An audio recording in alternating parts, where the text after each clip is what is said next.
Salut salut, bienvenue pour une nouvelle vidéo et pour la pale du mois de septembre. On est le 1er septembre, premier jour donc de septembre et premier jour du Pumpkin Autumn Challenge. Vous le savez si vous me suivez, j'adore le pumpkin, c'est mon challenge préféré parce qu'il est génial et parce qu'il se passe à la période de l'année que je préfère. J'adore, vraiment j'adore. J'ai mis mon petit t-shirt citrouille sorcière, vous le voyez pas trop, mais il est là. Quand même, j'ai préparé ma pale, je parle ici uniquement de ma pale du mois de septembre puisque j'aime tellement le pumpkin que je mets énormément de choses dans le pumpkin et que je lis énormément normalement pendant le pumpkin. Je dis normalement parce que cette année, j'espère pouvoir lire autant que les autres années, mais je suis pas très sûre.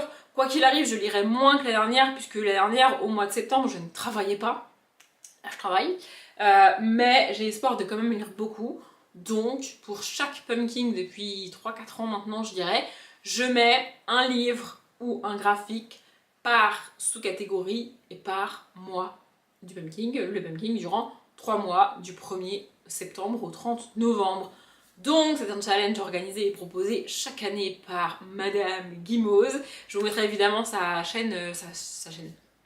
vidéo présentation en barre d'infos et sa vidéo pâle si entre temps elle est sortie. Je pense qu'elle va en faire une, je sais pas si elle sera sortie au moment où je ferai la description de cette vidéo là, mais si c'est le cas je vous la mettrai aussi. Il y a comme chaque année 3 tableaux et 4 sous-catégories par tableau, ce qui fait donc 12 livres et j'en ai mis 13. Ouais, j'ai un petit peu triché, je sais, j'ai dit que je mettais un livre par sous-catégorie par mois, mais là j'en ai mis, il y a une catégorie où j'en ai mis 2 parce que j'avais envie, puis je fais ce que je veux. J'ai bon espoir de lire tout ça. J'ai pas compté le nombre de pages qu'il y avait parce que j'aime bien faire ça. En fait, quand j'ai vraiment envie de lire tout ce que je mets dans une palle et que je sais que et que je suis pas sûre d'avoir le temps réellement de tout lire, j'aime bien prendre tous les livres que j'ai mis, additionner toutes les pages que ça représente et diviser par le nombre de jours du mois. Et comme ça donne une moyenne de pages à lire par jour, vous voyez, pour tout lire en fait. Bon, j'aime bien faire ça. Là, j'ai pas pris le temps de le faire avant de tourner la vidéo, mais je le ferai probablement après. Et peut-être que je vous dirai ça en vlog. Mais bref, on va y aller. Comme d'habitude, mon ordinateur est là-bas avec les tableaux, les noms, les mots-clés, les catégories, tout ça. Et je vais tout vous montrer. C'est parti. Le premier tableau, il revient chaque année depuis la création du challenge. C'est Automne frissonnant. Il a toujours le même titre, mais les catégories change et donc là on a en première catégorie l'esprit et le corps en un instant séparé se retrouvent et s'épousent pour l'éternité. Je vais pas commencer à les détailler ici toutes les références que ça fait, mais pour la première année je crois Guimauze a expliqué et détaillé toutes les refs de toutes ces catégories dans sa vidéo. Normalement elle laisse les gens chercher, réfléchir et tout, et là elle a vraiment donné pour quasiment toutes les catégories, si ce n'est toutes les catégories, les références qu'elle a. À quoi ça fait référence à chaque fois, donc si vous voulez aller voir, je vous laisse aller voir.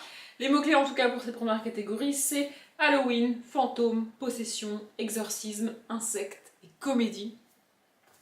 Bref, et j'ai mis un livre qui traîne dans ma palle depuis des années, parce que on est sur le genre de livre que je garde spécifiquement pour le pumpkin, et que quand le pumpkin arrive, bah je lis pas.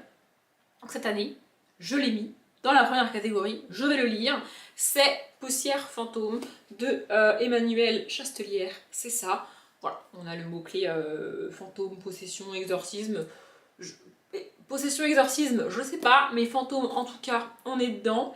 Être guide touristique spécialisé dans les mystères de Montréal, du Montréal hanté n'est pas facile tous les jours, mais ça allait encore moins quand on peut réellement converser avec les fantômes. En plus, ça se passe à Montréal, je savais pas.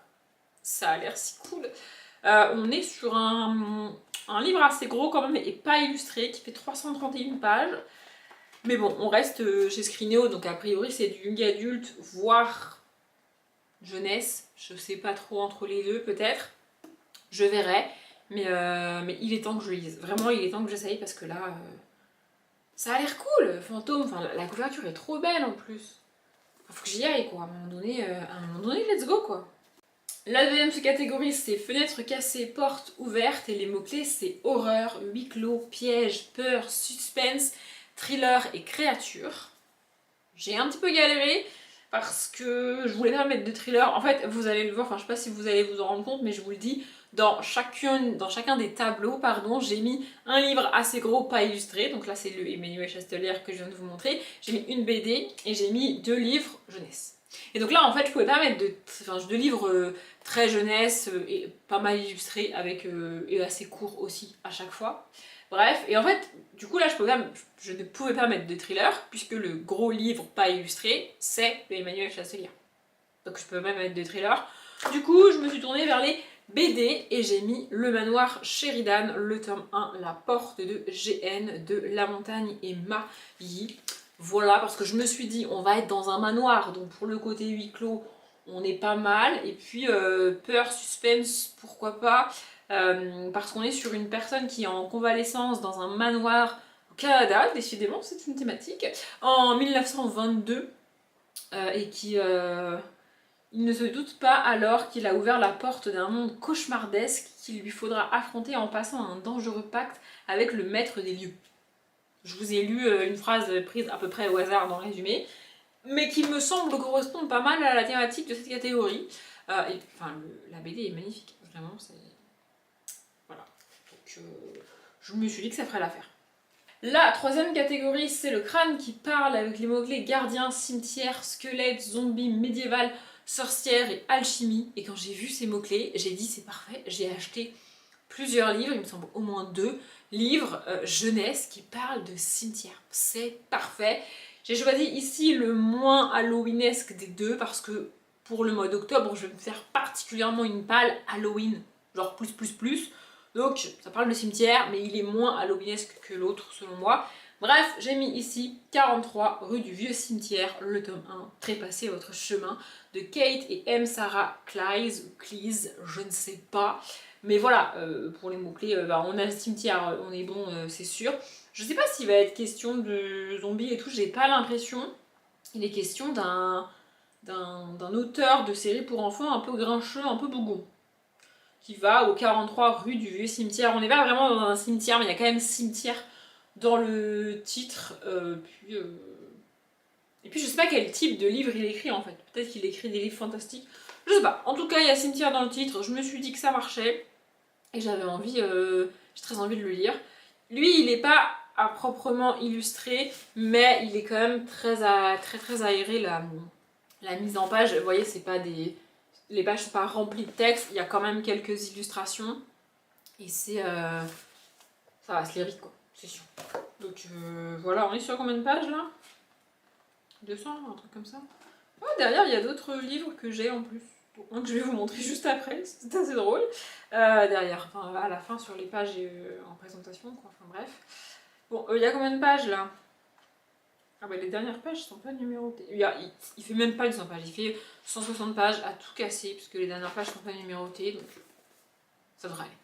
Et la dernière catégorie de ce premier tableau, c'est des pancakes pour 11 avec les mots-clés science-fiction, super pouvoir, dimension parallèle, espionnage et extraterrestre. Et ce qu'il y a de cool avec le fait de particulièrement connaître le pumpkin avant même d'avoir la vidéo présentation de l'année de Gimose, c'est que je peux préparer mon pumpkin avant la vidéo et donc acheter des livres en prévision du pumpkin. C'est ce que j'ai fait et que je vous ai montré dans le dernier book haul. Et donc en fait quand je vois la vidéo, quand j'entends Gimose dire les mots-clés, je sais quel livre je vais mettre dedans. Je vérifie quand même s'il n'y a pas autre chose qui correspond plus avec tous les mots-clés au global et tout.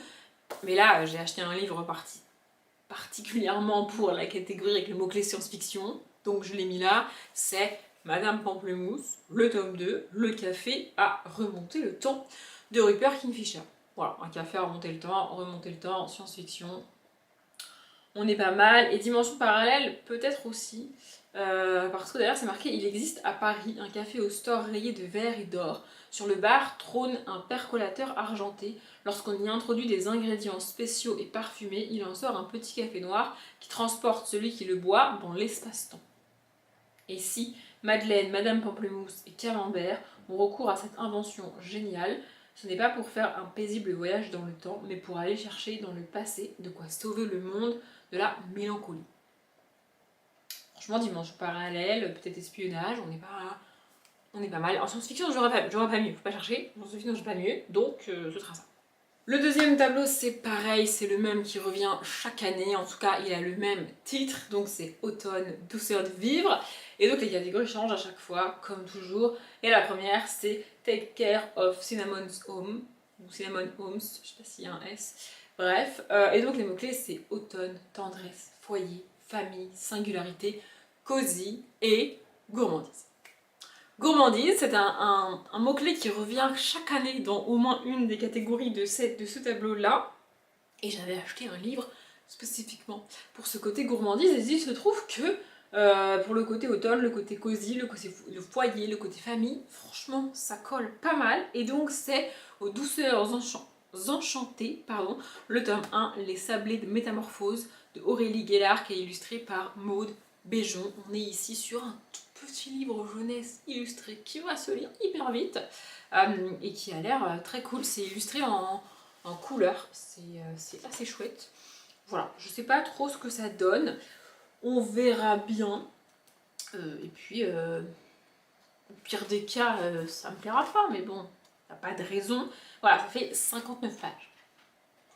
Donc je devrais pouvoir le caler dans mon mois de septembre, celui-là. Et j'espère que ça va être cool. Voilà. La deuxième sous-catégorie de ce tableau, c'est la délicieuse malaventure de Sadima. Et les mots-clés, c'est conte, réécriture, adolescence, féminisme, genre, déconstruction. Oui, c'est ça, déconstruction. J'ai mis un tome 1 ici, je voulais absolument lui caler dans la palle du mois de septembre. Me demandez pas pourquoi. J'ai pas réussi trop à le mettre ailleurs, donc je me suis dit que j'allais le mettre là. C'est Amelia Fang et le bal barbare, donc c'est le tome 1 de Laura Hélène Andersen. Voilà, je l'ai mis ici. Je me suis dit, pour le côté féminisme, on a quand même une petite héroïne qui a l'air assez autonome, assez indépendante, assez badass. Et pour le côté déconstruction, parce que on est sur... c'est marqué Amelia Fang, malicieuse vampirette, déteste assister au bal barbare annuel organisé par sa mère, la comtesse Frivoletta. Donc on est sur une jeune fille qui est en décalage par rapport aux valeurs de sa mère, donc qui déconstruit ce que sa mère lui a appris. Oui, je me raccroche aux branches et je me débrouille comme je peux. Mais il y a certaines catégories pour le challenge où je triche. Chaque année, c'est comme ça. Et bah au mois de septembre, ce sera celle-ci parce que j'avais vraiment envie de le mettre et que j'ai pas réussi à le mettre ailleurs. Donc il est là. On est sur un livre ultra illustré qui va se lire ultra vite. Je fais défiler et je ne vois pas une page sans illustration. Vraiment, il n'y en a pas une qui n'a pas d'illustration. Ça n'existe pas. Donc voilà. Ça a l'air si chouette. Et c'est pas si long que ça. Ça doit faire dans les 200 pages. Je vais vous dire ça. Ah, à la fin, il y a des recettes à la fin. Ça fait 218 pages. Voilà. Et à la fin, il y a boulettes buboniques, smoothie à la sueur des cèpes. Waouh. Gelée d'orteil maison. La recette secrète de... Ouh. A priori, d'un fantôme. Écoutez, ça a l'air... Ça a l'air cool et je rigole parce que derrière c'est marqué « Retrouve Amelia Fang dans une nouvelle abominable aventure en 2019 ». Je vais attendre 2019 du coup pour avoir la suite. La troisième sous-catégorie c'est Kate, je suis heureuse d'être tombée de cet arbre et les mots-clés c'est amitié, aventure, bande dessinée, anxiété, santé mentale, lumière. Évidemment c'est la catégorie dans laquelle j'ai mis une bande dessinée. Et c'est la catégorie dans laquelle j'en ai mis deux, en fait. J'ai mis Des lumières dans la nuit de Lorena Alvarez, donc ici le tome 1, et le tome 2 qui s'appelle Icotea, toujours de Lorena Alvarez, évidemment. Voilà, je voulais... En gros, ici, j'aurais pu mettre n'importe quel BD, puisqu'il y a le mot-clé bande dessinée. Et quand j'ai vu celle-là qui parlait de lumière, comme il y a le mot-clé lumière, je me suis dit que c'était parfait. J'aurais pu mettre que le tome 1 et garder le tome 2 pour octobre ou pour novembre. Je me suis dit, vas-y, je vais mettre les deux, ce sera fait comme ça, et puis c'est tout. Les dos sont très beaux et les dos sont en tissu, je trouve ça très cool. Enfin bref, voilà, je sais pas vraiment de quoi ça parle, mais chaque nuit, la faible lumière éclaire la chambre de Sandy, plongée dans une nuit profonde. Elle arrive à les attraper pour les transformer en sublimes créatures avec lesquelles elle joue avant de s'endormir. Le lendemain, à son réveil, elle les ramène à la vie en les dessinant dans son carnet. Petite avec des lumières, why not. Et la dernière catégorie de ce tableau, c'est je crois bien n'avoir songé qu'à vous seul, avec les mots-clés orgueil, préjugés, amour, célibat, classique, sarcasme, vers et satire. Et là en fait je me suis complètement détachée des mots-clés pour ne me concentrer que sur la référence qui est faite donc à Orgueil et Préjugés et à Jane Austen. Voilà, je me suis dit que j'allais pas forcément me concentrer sur les mots clés parce que j'aurais pu mettre une romance là-dedans, peut-être que c'est ce que je ferai au mois de novembre, je ne sais pas. Mais là j'avais envie de mettre celui-là, référence à Jane Austen. Et puis c'est tout, donc c'est Les Enquêtes de Jane Austen, le tome 1, Le fantôme de l'abbaye de Julia Golding.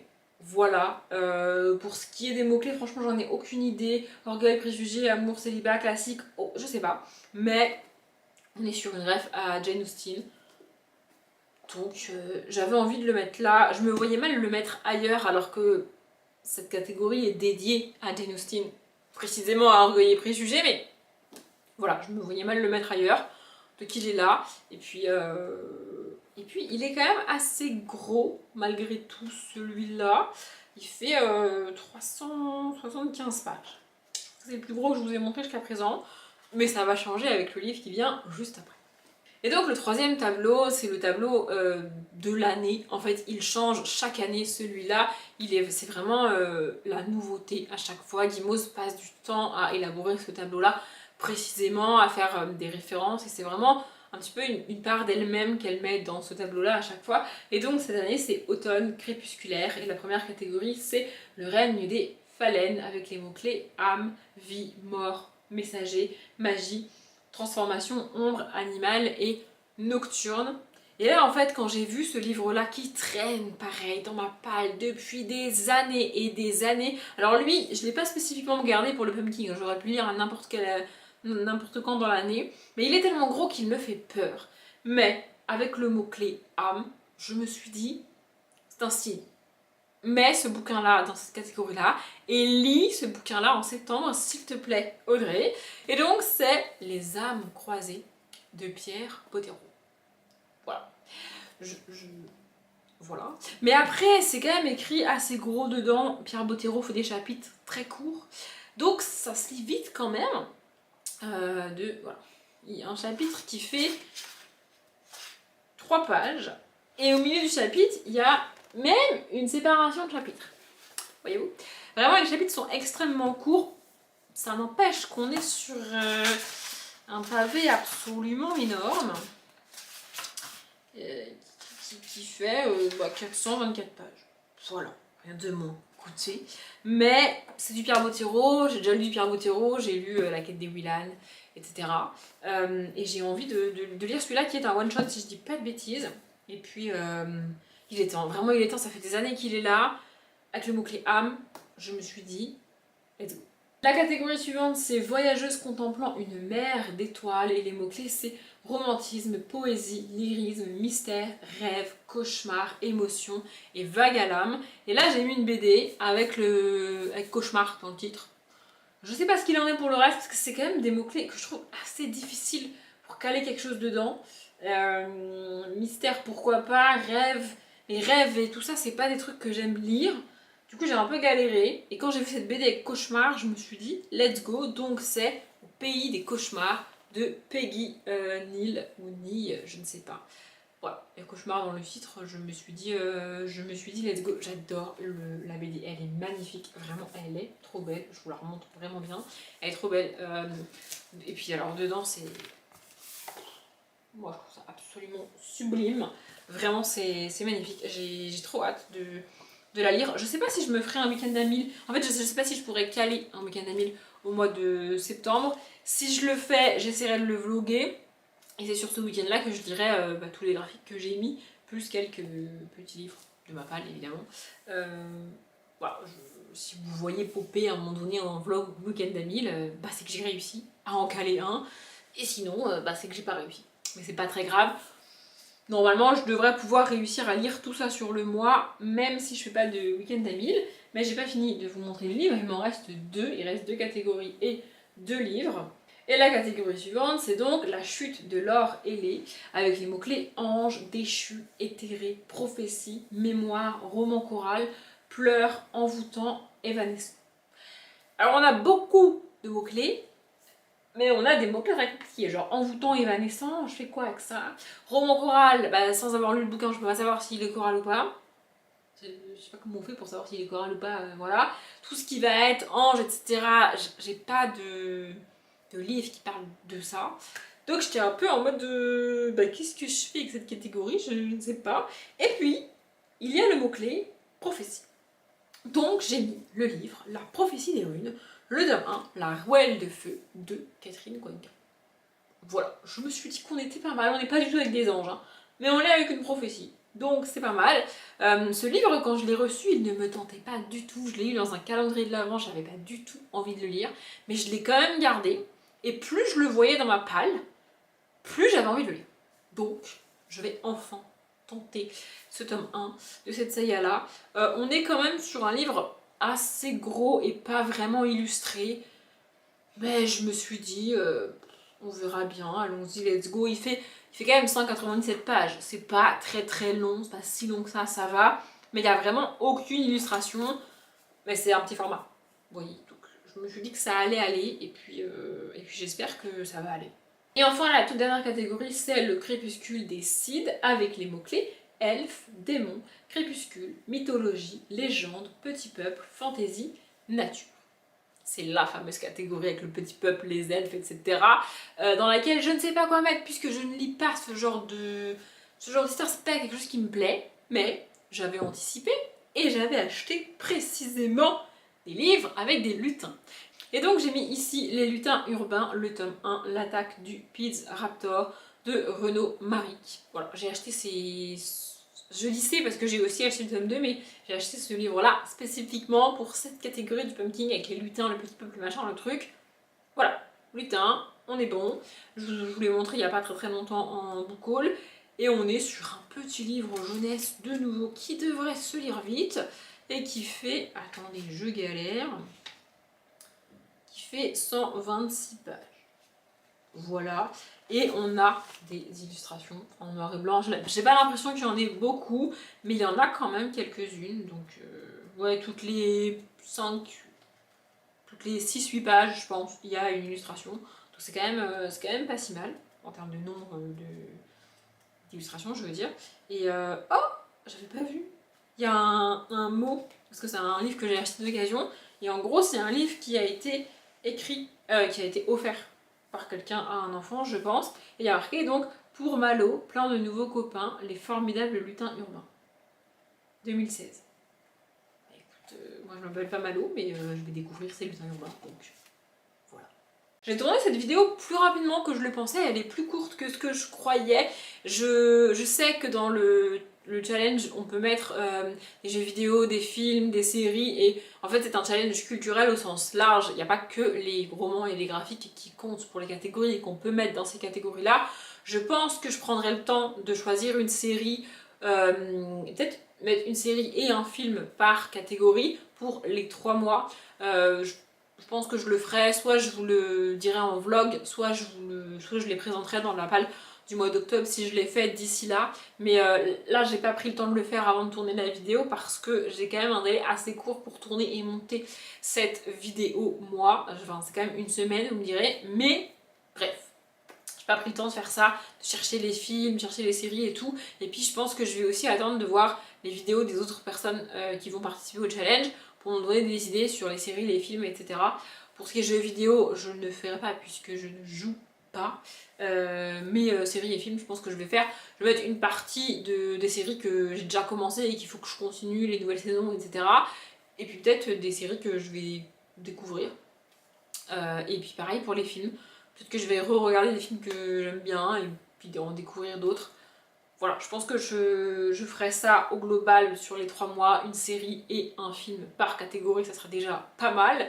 Mais je ne l'ai pas encore fait, donc je vous parlerai de tout ça quand je l'aurai fait. Moi, je vais m'arrêter là. J'espère que la vidéo vous a plu. J'espère que si vous participez au challenge, vous êtes aussi contente que moi qu'il commence enfin et que vous allez vous éclater sur ces 3 mois-là avec des lectures, des graphiques, des jeux vidéo, des séries, des films, de tout ce que vous voulez.